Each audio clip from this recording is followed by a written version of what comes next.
Hello guys, नमस्कार। मैं भावेश गजपाल आपका स्वागत करता हूं अपने यूट्यूब चैनल लक्ष्य विद भावेश गजपाल में। यदि आप मेरे चैनल पर नए हैं तो चैनल को सब्सक्राइब जरूर कीजिए। इसमें आपको एसीएफ रेंजर के पूरे स्टडी मटेरियल मिलेंगे। साथ ही आप मेरे टेलीग्राम चैनल से जुड़े हैं। टेलीग्राम चैनल में जुड़ने के लिए लक्ष्य विद भावेश गजपाल लिख के ही सर्च करेंगे तो आपका मेरा चैनल मिल जाएगा। उसमें मैं वीडियो के लिंक और पीडीएफ भी डालने की कोशिश करूंगा, लेकिन पीडीएफ के लिए बार बार मुझे फोर्स ना करें। देखते आज हम पढ़ने वाले हैं बहुत ही इंपॉर्टेंट टॉपिक मृदा विज्ञान के बारे में। ये कृषि के अंतर्गत आता है, साथ ही यह वानिकी का भी टॉपिक है, तो दोनों टॉपिक मृदा के अंतर्गत कवर हो जाएंगे। इसमें हम पेडोलॉजी के बारे में पढ़ेंगे, मृदा संगठन, मृदा निर्माण और उसकी परिभाषाओं को देखेंगे। बहुत ही इंपॉर्टेंट टॉपिक है। यह सभी मानक पुस्तक से मेरे द्वारा बनाया गया है, सभी ऑथेंटिक सोर्स से है। ठीक है, इसके साथ ही आप बेल आइकन को प्रेस करें ताकि जैसे ही मैं वीडियो डालूं आपको नोटिफिकेशन प्राप्त हो सके। वीडियो को लाइक करें, आपका लाइक मेरी एनर्जी है। चलिए आगे बढ़ते हैं हम। देखिए, सबसे पहले हम पढ़ते हैं मृदा विज्ञान के बारे में। तो सॉइल शब्द की उत्पत्ति लैटिन भाषा के सॉलम शब्द से हुई है। सॉलम से सॉइल बना है, जिसका अर्थ होता है फर्श, फ्लोर। तो मृदा जो फ्लोर के समान बिछी होती है, इसलिए इसका सॉलम से सॉइल बनाया गया है। आधुनिक मृदा विज्ञान के पितामह, the father of the modern soil science के जो पितामह हैं वो वीवी डोकुचेव हैं। ठीक है, वीवी डोकुचेव 2015 को अंतर्राष्ट्रीय मृदा वर्ष घोषित किया गया है। ज़्यादा लंबा वीडियो नहीं बनाऊंगा, वीडियो में अंत तक बने रहें और वीडियो को लाइक जरूर करें। अब देखते हैं सर्वाधिक बार आया हुआ क्वेश्चन जो है वो ये वाला है। ठीक है, कि मृदा में जो प्राइमरी एलिमेंट है वो क्या होते हैं, तो एनपीके होते हैं, नाइट्रोजन, फॉस्फोरस और पोटेशियम। ठीक है, nitrogen 7, phosphorus 15, potassium 19 atomic number. ठीक है, तो एनपीके होता है जिसका अनुपात जो होता है मृदा में स्टैंडर्ड अनुपात होता है 4:2:1 होता है। दोनों क्वेश्चन आते हैं, एक प्राइमरी एलिमेंट को पूछता है, दूसरा इसके अनुपात को पूछता है। पुराने पेपरों को उठा के देख सकते हैं, चाहे वो सीजी व्यापम का हो, चाहे वो सीजी पीएससी का ही क्यों ना हो। लेकिन भारत में यह अनुपात जो है ना वो चेंज हो जाता है, क्योंकि भारत में ज़्यादा उपजाऊपन की ज़्यादा क्या बोलते हैं धातुओं की आवश्यकता होती है। तो 6.5, 2.5 और 1 हो जाती है। ये चेंज होकर भारत में ये हो जाती है। जब तक भारत वर्ड का यूज़ ना करे तब तक ये अनुपात को नहीं लगाना है। आगे बढ़ते हैं। अब देखते हैं, यह एक त्रिविमीकाय बॉडी है, 3 डायमेंशन बॉडी है। मतलब मृदा तीनों डायमेंशन में आपको दिख सकती है। इस प्रकार की ये बॉडी है। मृदा जांच, सॉइल टेस्टिंग के पितामह जो है वो एम एल ट्रॉन्ग है, TROUNG, ML ट्रॉन्ग मृदा जो जांच है उनके पितामह कहे जाते हैं। आगे बढ़ते हैं। कृषि रसायनिकी, एग्रीकल्चर केमिस्ट्री के पितामह जो है वो JV लाइबिग है। JV लाइबिग एग्रीकल्चर केमिस्ट्री, कृषि रसायनिकी के पितामह कहलाते हैं। पेडोलॉजी के अनुसार मृदा एक प्राकृतिक पिंड है। इसको याद रखिएगा, पेडोलॉजी के अनुसार मृदा एक प्राकृतिक पिंड है, नेचुरल बॉडी है, एक प्रकार की नेचुरल बॉडी है ये। अब पेडोलॉजी क्या है? पेडोलॉजी वह विज्ञान है जिसके अंतर्गत हम मृदा के उद्भव, उसके जन्म, मतलब है ना, उसके जन्म, उसके वर्गीकरण और उसके वर्णन का अध्ययन करते हैं, वही पेडोलॉजी कहलाता है।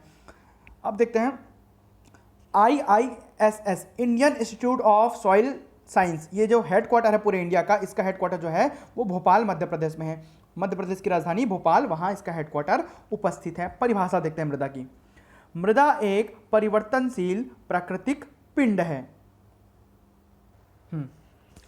तो मृदा एक परिवर्तनशील प्राकृतिक पिंड है जो कि कार्बनिक पदार्थ, खनिज पदार्थ, सूक्ष्म जीवों के संगठन से बना होता है। कार्बनिक, खनिज, ठीक है, और सूक्ष्म जीवों, बायो, ठीक है, बायो ऑर्गन्स, स्मॉल ऑर्गन्स, साथ कार्बनिक पदार्थ, ठीक है, और साथ साथ मिनरल्स, इनके संगठन से बनी होती है।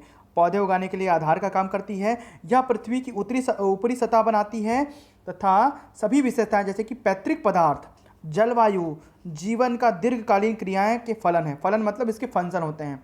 ठीक है, इसका मतलब क्या है कि मृदा, कोई भी क्षेत्र की जो मृदा है ना, वो वहाँ पर पेरेंट, वो किससे उत्पत्ति हुई इस पर निर्भर करता है, पेरेंट से, मतलब पैतृक पदार्थ से। जैसे कि काली मिट्टी कैसे बनती है? बेसाल्ट युक्त लावा के ठंडे होने से। तो बेसाल्ट युक्त लावा के ठंडे होने से काली मिट्टी बनती है। जैसे कि दक्कन का पठार, और उसमें गन्ना और कपास की खेती की जाती है, इसलिए गुजरात जो है वो कपास की खेती के लिए, ठीक है, आपका अग्रणी राज्य है, पहला है ना।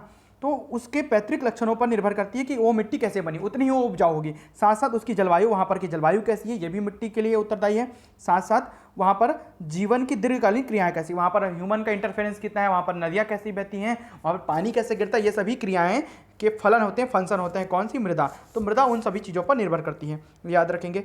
अब पढ़ते हैं पेडोलॉजी। तो पेडोलॉजी क्या है? पेडोलॉजी ग्रीक शब्द है जिसमें मृदा के उद्भव मतलब जन्म, वर्गीकरण तथा वर्णन के अध्ययन को पेडोलॉजी कहते हैं। ठीक है, पेडोलॉजी शब्द का सर्वप्रथम प्रयोग वीवी डोकोचेव ने किया। ये डोकोचेव है ना, जोकोविच गलत लिखा गया है, तो वीवी डोकोचेव ने किया, इसलिए वीवी डोकोचेव को मृदा विज्ञान का पितामह कहते हैं। आधुनिक मृदा विज्ञान बोले या मृदा विज्ञान बोले, दोनों के पितामह कौन है? वीवी डोकोचेव ही हैं।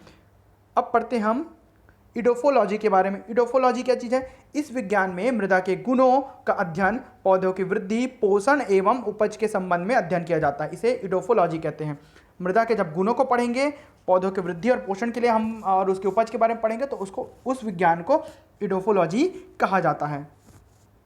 आगे बढ़ते हैं, भूमि का, ठीक है, सोलराइजेशन। तो सोलराइजेशन क्या चीज़ है? फल व सब्जियों की नर्सरी भूमि तैयार करने हेतु सोलराइजेशन आवश्यक है। क्या चीज़ है? इससे भूमि जनित रोग, कीटों के अंडे की रोकथाम हो जाती है। जब हमें भूमि जनित रोग और कीटों के अंडे की रोकथाम करनी होती है, तो हम भूमि का सोलराइजेशन करते हैं। ठीक है, ये याद रखेंगे। इसके लिए नर्सरी वाली जगह को गर्मी के दिनों में अप्रैल से जून माह में सिंचाई करके पारदर्शी सफ़ेद पॉलीथीन से 4-6 सप्ताह तक ढक दिया जाता है, जिससे भूमि का तापमान 10 से 15 डिग्री सेल्सियस बढ़ जाता है और फफूंद और कीड़े मर जाते हैं। ठीक है, नॉर्मल खेतों में जब खेतों के बाद उसको जलाकर, ठीक है, जैसे कि जलाना नहीं चाहिए, उससे मृदा की उपयोगिता ह्रास होती है, लेकिन नॉर्मल खेतों में उसके खरपतवार को नष्ट करने के लिए उसको जला देते हैं, उसके साथ साथ बाकी कीड़े भी मर जाते हैं और उसको फिर हल से जोत देते हैं। तो वही प्रकार की क्रिया है सोलराइजेशन, इसको मान सकते हो एक तरीके से। लेकिन ये विशिष्ट क्रिया है जिसमें हम, ठीक है, विशेष रूप से क्या करते हैं, गर्मी के दिनों में नर्सरी वाले जगहों पे पारदर्शी सफ़ेद झिल्ली लगाकर वहाँ पर उष्णता को बढ़ाते हैं, जिससे वहाँ पर के फफूंद और कीड़े के अंडे मर जाते हैं। ठीक है, अब बढ़ते हैं आगे। मृदा का निजर्मीकरण। जर्म मतलब क्या होता है? कीटाणु वगैरह, है ना। तो निजर्मीकरण, अब मृदा को जर्म से मुक्त कैसे करेंगे? तो नर्सरी की बेड व पॉली हाउस में, इसको पॉली हाउस बोलते हैं ना, बेड, इसी को पॉली हाउस कहा जाता है।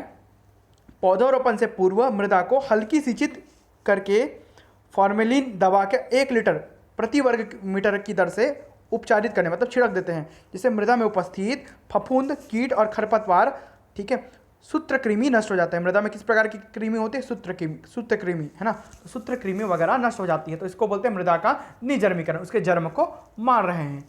अब देखते हैं मृदा निर्माण क्या है। तो मृदा निर्माण रासायनिक, जैविक और भौतिक कारकों द्वारा चट्टानों एवं खनिजों के विघटन से हुआ है। जब चट्टानें और खनिज जो है वो लाखों करोड़ों सालों से घिस गई हवा, पानी आदि के दबाव से, तो मृदा छिलकर उससे मृदा का निर्माण होता है, जो कि रासायनिक, जैविक और भौतिक तीनों क्रियाओं का परिणाम है।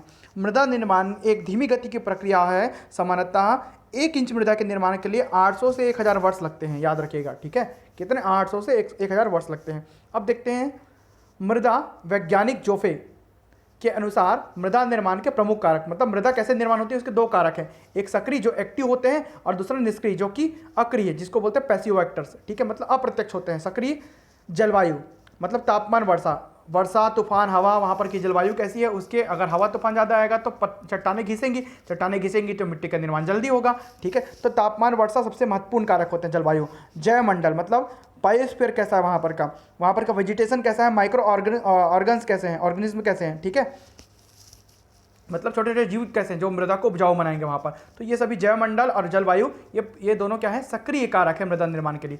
अक्रिय कारक मतलब पैसिव फैक्टर्स क्या क्या हैं? पैतृक पदार्थ मतलब पेरेंट मटेरियल, किन से मिलकर वो मृदा बना है, पैतृक पदार्थ उन्हीं को बोलते हैं। ठीक है, पेरेंट मटेरियल बोलते हैं। किन से मिलकर वो मृदा बना है या किन से चेंज होकर वो मृदा बना है। उच्चवाच मतलब टोपोग्राफी, रिलीफ जिसको बोलते हैं। उच्चवाच मतलब वहाँ पर कैसी स्थिति है, उच्चवाच की स्थिति मतलब उतार चढ़ाव की स्थिति वहाँ पर कैसी है। समय और मृदा की आयु, ये सभी क्या है? मृदा कितने समय की पुरानी है, अगर ज़्यादा पुरानी है तो खराब हो जाएगी, ज़्यादा नहीं है, जैसे कि बांगर और खादर पड़े होंगे, नदियों के द्वारा बही कर लाई जाने वाली नई मृदा, पुरानी मृदा। ठीक है, तो उसी प्रकार समय और मृदा की आयु भी अक्रिय कारकों में आते हैं, इसको याद कर लीजिए। अब देखते हैं मृदा का संगठन। तो सामान्य मृदा में निम्न अवयव पाए जाते हैं। क्या क्या होता है? ठोस भाग 50% होता है। रंध्र भाग मतलब पोरस फैक्टर, पोरस छिद्रित, तो रंध्र भाग जो होता है 50% होता है। जो ठोस भाग होता है ना उसमें 45% खनिज होता है, मतलब मिनरल्स होते हैं, और 5% कार्बनिक पदार्थ होते हैं जो कि उसको क्या करेंगे, उसकी क्वालिटी को बढ़ाएंगे। जो कि बाकी 50% में वायु 25% होता है और जल 25%। यही पोरस मटेरियल है, मतलब छिद्रित भाग तैयार करता है मृदा का। ठीक है, अब देखते हैं ये जो खनिज पदार्थ है ये कैसे, खनिज पदार्थ भी दो भागों में बांटा गया है। ठीक है, तो खनिज पदार्थ को ना फिर दो भागों में बांटा गया है, एक ये और एक ये। तो खनिज पदार्थ जब बालू मृदा में अधिकता, जब मृदा में किसके दिखता हो, बालू की, मतलब रेत की। ठीक है, और द्वितीयक खनिज पदार्थ में क्ले मतलब मिट्टी, चिकनी, चिपचिपापन, इसको बोलते हैं क्ले। तो क्ले जो है वो चिपचिपापन है, उसके दिखता हो तब, और जब बालू के दिखता हो कंकड़, ठीक है, तब क्या होता है। तो प्राथमिक खनिज पदार्थ में बालू के दिखता होती है, जिसमें फेल्सपार, क्वार्ट्ज जिसको SiO2 बोलते हैं, सिलिका बोलते हैं, SiO3 को सिलिकेट, SiO2 को सिलिका बोलते हैं, जिसे हम क्वार्ट्ज कहते हैं। रेत में जो चमकते हुए कंकड़ जैसे कण रहते हैं ना, उसको क्वार्ट्ज कहा जाता है। ठीक है, तो फेल्सपार, क्वार्ट्ज, माइका जिसको अभ्रक कहते हैं। ठीक है, माइका मतलब अभ्रक होता है, साथ ही साथ इसमें काली अभ्रक और सफ़ेद अभ्रक जिसको बायोटाइट और मस्कोबाइट कहते हैं। ठीक है, ये मृदा के बालू मृदा वाले खनिज पदार्थ में आते हैं। जबकि द्वितीयक खनिज पदार्थ जो होते हैं वो क्ले वाले होते हैं। क्ले वाले में क्या क्या होगा, तो क्ले वाले में होगा एल्यूमिनियम का oxide, Al for aluminium, aluminium का ऑक्साइड जिसको बोलते हैं गिब्साइट। ठीक है, फेरस का ऑक्साइड, Fe फॉर फेरस मतलब आयरन, हेमेटाइट जिसको बोलेंगे, जिप्सम रहेगा, डोलोमाइट, ठीक है, चूना पत्थर, और डोलोमाइट। मैग्नीशियम और कैल्शियम के कार्बोनेट को डोलोमाइट कहते हैं। CaCO3 और MgCO3 इसको बोलते हैं डोलोमाइट। तो जिप्सम और डोलोमाइट, जिप्सम जो बाइंडिंग मटेरियल है ना, और साथ ही साथ आपका सिलिकेट, क्ले मिनरल सिलिकेट रहता है। ठीक है, जैसे कि क्योलिनाइट, ठीक है, मोंटेमो रिलोनाइट और वर्मिकुलाइट, ये सभी आपके सिलिकेट क्ले मिनरल के अंतर्गत आते हैं। ठीक है, अब आगे बढ़ते हैं, इन्हीं लोगों को थोड़ा सा देखते हैं, इनका परसेंटेज कैसा रहता है, इसको परसेंटेज को आपको याद करना पड़ेगा। तो क्योलिनाइट में इसकी प्राकृतिक अविस्तारित व 1:1 टाइप होती है, मतलब इसमें ये जो क्योलिनाइट है ना वो 1:1 टाइप का होता है, प्राकृतिक अविस्तारित होता है। फास्फोरस का सबसे ज़्यादा स्थिरीकरण, ठीक है, क्योलिनाइट के द्वारा होता है, मतलब फास्फोरस को स्थिरीकरण करके रखता है, स्थायी करके बना के रखता है वहाँ पर, कौन, क्योलिनाइट। ठीक है, अब देखते हैं मोंटेमो रिलोनाइट, तो इसकी प्राकृतिक विस्तारीकरण जो होते हैं 2:1 होता है, ये 2:1 के टाइप में होती है। ये काली कपास मृदाओं में पाया जाता है, जिसके कारण मृदाएं फैलती हैं। फैलने के लिए मोंटेमो रिलोनाइट उपयुक्त है। ठीक है, फैलने वाली क्रिया के लिए। सिकुड़ती है, ठीक है, साथ ही सिकुड़ने के लिए भी। इसके परिणाम स्वरूप मृदा में दरारें आ जाती हैं, जैसे कि काली मिट्टी में ये विशेष रूप से होती है। काली मिट्टी में कपास उगता है, तो कपास का संबंध काली मिट्टी से, काली मिट्टी का संबंध मोंटेमो रिलोनाइट से। ठीक है, याद रखेंगे, और इसका अनुपात रहेगा 2:1। अब आगे बढ़ते हैं, वर्मिकुलाइट, बस खत्म होने वाला है, 2-4 लाइन बचा है और, है ना, अंत तक बने रहे। तो वर्मिकुलाइट, इसकी प्रकृति सीमित विस्तारित होती है और ये 2:1 में होती है। मृदा में सिलिकेट, क्ले, मिनरल, ह्यूमस मतलब ह्यूमिडिटी की प्रकृति कोलाइडल होती है, तो ये इसमें क्या होती है, वर्मिकुलाइट होता है। अब आगे देखते हैं, मृदा में CEC मतलब धनात्मक आयन विनिमय क्षमता। धनात्मक आयन विनिमय क्षमता क्या चीज़ है, इससे बहुत सारा क्वेश्चन आता है, ध्यान से देंगे। सबसे पहले देखते हैं मृदा में ह्यूमस।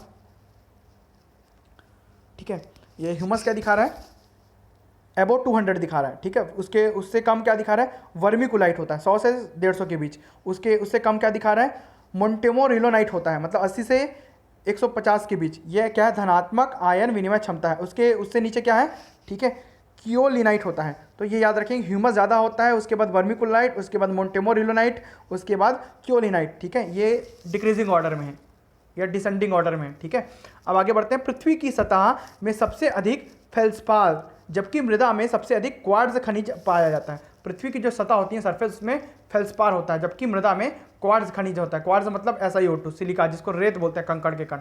ठीक है, क्वार्ट्ज का सबसे कम व डोलोमाइट का सबसे अधिक विघटन होता है, मतलब क्षरण। क्वार्ट्ज जो रेत के में जो चमकते हुए कण होते हैं वो टूटते नहीं, बोल रहे हैं, क्षरण मतलब विघटन, टूटते नहीं हैं। लेकिन डोलोमाइट जल्दी टूटता है। जो कैल्शियम और मैग्नीशियम का कार्बोनेट का जो संगठक है, जिसे डोलोमाइट कहते हैं, वो जल्दी विघटित होता है। अब देखते हैं, पृथ्वी की सतह में सबसे अधिक पाया जाने वाला जो तत्व है वो ऑक्सीजन है। ये याद रखेंगे, सर्वाधिक बार आने वाला क्वेश्चन यही है इनमें से। तो पृथ्वी की सतह पर मतलब अर्थ क्रस्ट पर सबसे ज़्यादा जो पाया जाने वाला एलिमेंट या तत्व है वो ऑक्सीजन है। ऑक्सीजन सर्वाधिक मात्रा में मिलता है, लगभग 46% के आसपास मिलता है, 40%। ठीक है, आगे देखते हैं, मृदा में वायु का संगठन कितना होता है। मृदा में वायु वृहत रंध्रों में पाई जाती है, मतलब छिद्रों में, रंध्र जो पोरस फैक्टर पोरस छेद होते हैं उसी में वायु भरी होती है।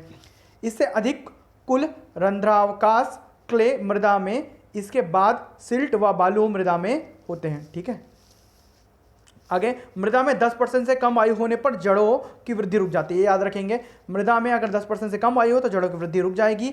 78% नाइट्रोजन होता है वातावरणीय नाइट्रोजन के बराबर। वातावरण में जितना नाइट्रोजन है 78%, उतना ही मृदा में भी नाइट्रोजन होता है 78%। 20.3% ऑक्सीजन होता है वायुवर्णीय वायु की अपेक्षा हल्की सी सांद्रता। ठीक है, मतलब वायु में जितनी हवा में जितनी ऑक्सीजन होती है लगभग 21%, मतलब 20.3% ऑक्सीजन होता है, उतना ही मृदा में होगा, लेकिन हल्की सी सांद्रता इसमें ज़्यादा होगी। ठीक है, हल्की सी सांद्रता मतलब कंसंट्रेशन, मतलब गाढ़ापन मृदा में ज़्यादा होगा वायु का, ऑक्सीजन का बोल रहे हैं। ठीक है, अब आगे बढ़ते हैं 0.25, ठीक है, और से 0.30 तक या 3000 ppm पार्ट पर मिलियन। ppm का मतलब क्या है? पार्ट पर मिलियन कार्बन डाइऑक्साइड होता है इसमें। ठीक है, इतना कार्बन डाइऑक्साइड होता है, इसकी मृदा में 8 से 10% मात्रा बढ़ जाती है। ठीक है, तो मृदा में वायु का संगठन, तो वायु हवा में जो भी कण होते हैं जैसे कि नाइट्रोजन, ऑक्सीजन और मुख्य रूप से कार्बन डाइऑक्साइड, इसके अलावा जो अतिरिक्त गैसें हैं वही हवा बनाती है, वायु बनाती है, तो मृदा में भी इतने मात्रा में उपस्थित होते हैं जितने कि हवा में उपस्थित होते हैं, ये बताया है। कहीं पर सांद्रता अधिक होती है, कहीं पर सांद्रता कम होती है। ठीक है, ये याद रखेंगे आप। यहाँ पर ये खत्म हो जाता है। तो 10% से कम वायु होने पर जड़ों में वृद्धि रुक जाती है, 10% से कम वायु नहीं होनी चाहिए। ठीक है, तो इस प्रकार ये वीडियो आपको कैसा लगा कमेंट करके जरूर बताएं। इस प्रकार का और वीडियो चाहने के लिए आप कमेंट करें, साथ ही वीडियो को लाइक करें और शेयर करें ज़रूरतमंदों तक। वीडियो में अंत तक बने रहने के लिए बहुत बहुत धन्यवाद।